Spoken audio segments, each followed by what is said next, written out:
This is just another perfect example of cover up. There are not a few bad apples. The thing with systemic racism is that it's so entrenched in society, it is geared up to the detriment of Black people.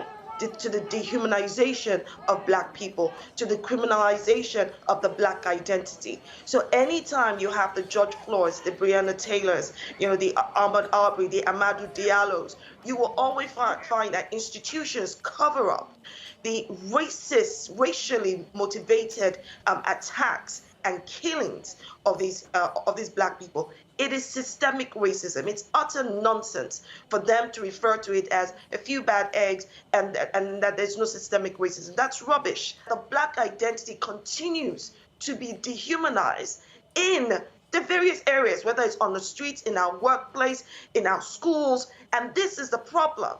Be it overt or covert, it exists on both sides of the pond. In the United Kingdom, we have a prime minister that refers to Black people as pickaninnies with watermelon smiles.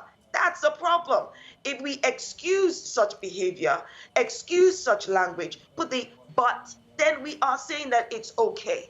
It's almost as though in many of these Western societies, they've given degrees to the acceptability of racist behavior.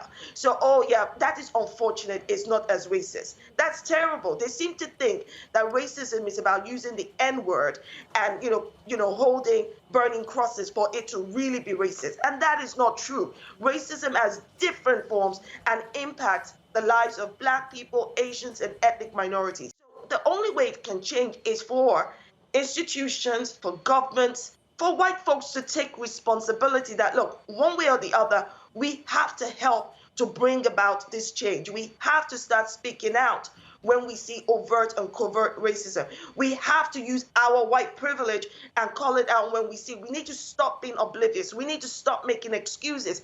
We need to stop, lowering the bar for our public officials. It needs to be a higher, bar or standard. We need to be able to say, you cannot treat him or her differently because of the color of their skin and not treat me the same.